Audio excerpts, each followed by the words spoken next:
The person you see in this image is Barney Clark.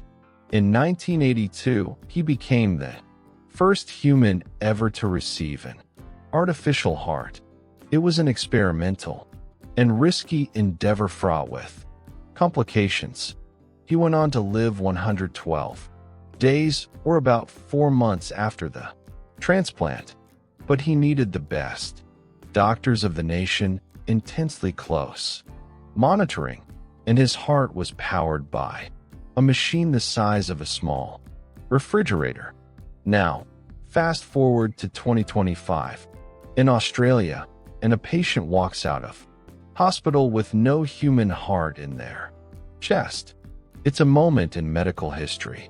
A man from New South Wales becoming the first in the country to receive an artificial heart.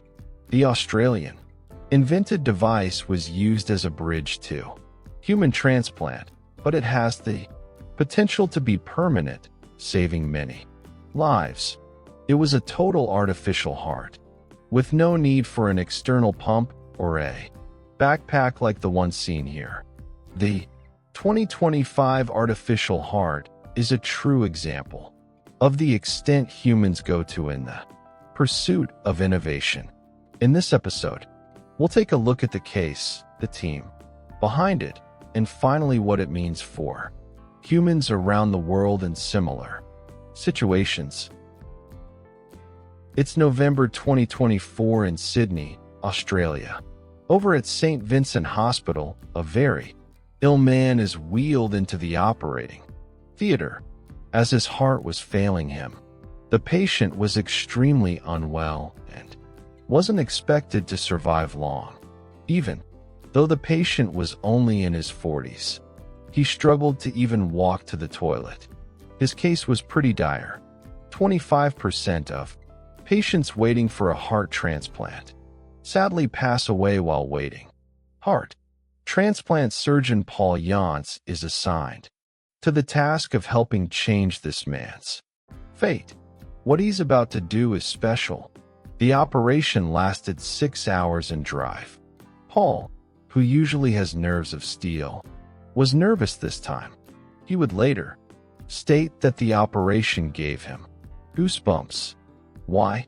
Because Dr. Paul is going to implant a new technology called the Baker Total Artificial Heart.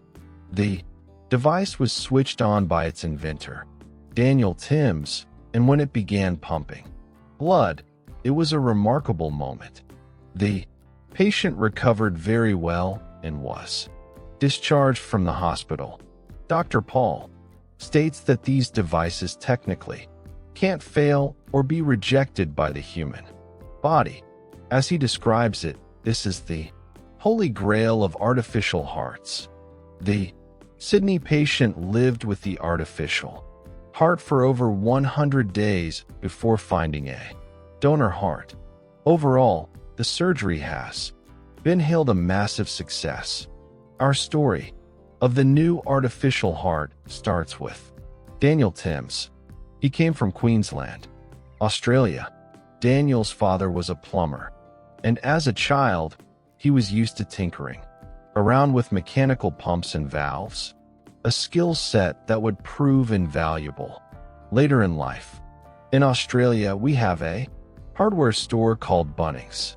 It's similar to Lowe's in the US, and Bunnings was Daniel's second home. He would develop his inventions traveling there with his dad every weekend. Daniel would later recount to the ABC Australia, quote, "We had a goal between us. Can we get the largest receipt at Bunnings? We were trying to buy as much as we could to progress this thing along." End quote. Heart failure affects 26 million people worldwide annually. So, when it struck Daniel's father, his life was altered forever. From this point, Daniel would dedicate his life into figuring out how to make sure that no one else would have to go through what he went through ever again. Music. Out of the tens of millions of people that suffer from heart failure yearly. Only 6,000 will receive a donor heart. So, a new technology breakthrough in this field would be massive. The first artificial heart to be successfully implanted into a human was the Javik 7 in 1982. It was very crass, and although the patient did live for another 112 days, he was tethered to a pump weighing 400 pounds or about 180 kilograms. But the extra life he received was sadly full of suffering. He endured more operations, seizures, internal bleeding, and extended periods of confusion. It was so bad that he asked to die multiple times. Now, contrast this with the Bivoker heart of 2024. To begin, it's much simpler than others on the market because it has only one moving part, but we'll get to this later. It's small and portable, only needing a small external controller with a rechargeable battery, and this connects to the heart via a wire in the patient's chest. In other words, the patient is finally free from big and bulky external pumps or power source. It's an incredibly easy device. You stitch those to the atria, as I said, and then you literally click the pump in, and then hand off this drive line and turn it on. So that's a sort of, a moment where everyone holds their breath, but it turns on. And then it works. And then you slowly wean the patient off the heart-lung machine, which is keeping them alive, while you do the surgery and the pump takes over. The device is so small that it can fit in the chest cavity of a 12-year-old, and it weighs only 650 g. Doctors say that the patients can't even feel the device inside of them. The Bivoker heart was first implanted in a patient in July of 2024. Since then, for other patients in the US have been implanted with the device using it until they received a donor heart. But in all of these cases, the patients were never discharged with the implant. So the Sydney patient made headlines because he was the first to be released from hospital with the titanium heart, initially developed as a stopgap for patients who are waiting for a donor heart. The long-term vision for this device is to be a permanent replacement for the human heart. Eventually, this device could replace human heart transplants altogether. Not only not enough donor hearts, 50% of patients will die after 10 years from rejection of that heart. So okay, that all sounds pretty cool, but how does it work? Let's start with current artificial heart technologies. They usually use a volume displacement pump design, but instead of mimicking the complicated pumping motion of a heart, wouldn't it be simpler to just have a constant flow? Well, that's where the rotary blood pump comes into play. There's only one motor and a single magnetically levitated rotor. This system simultaneously pumps blood to both the body and the lungs. It can deliver 12 L per minute. That's enough blood flow for an exercising adult male. In addition, the blood flow is adaptable to the patient's activity via a smart controller. There's no valves, no flexing pumping chambers, no mechanical bearings to wear out, and it's made of titanium, meaning that it's friendly to the body and doesn't corrode.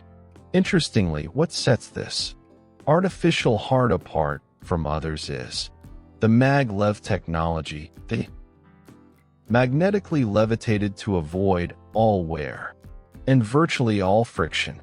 The advantage of this, apart from being vastly more durable, is that it uses much less power than other methods while maintaining high blood flow. No, mechanical wear means the device won't break, and that's the most important thing is you can imagine for an artificial heart and something that's plagued the industry for the last 60 years. If you just have one spinning, rapidly spinning disc that's magnetically levitated, there's no mechanical wear.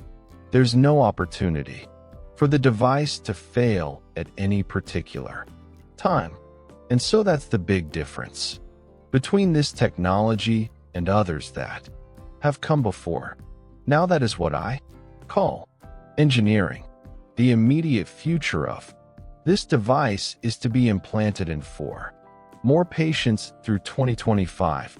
Cardiologist Chris Haywood at St. Vincent's Hospital, Sydney said that the demonstration of this artificial heart proved that the device can be an alternative for those who would otherwise die while waiting for a donor heart.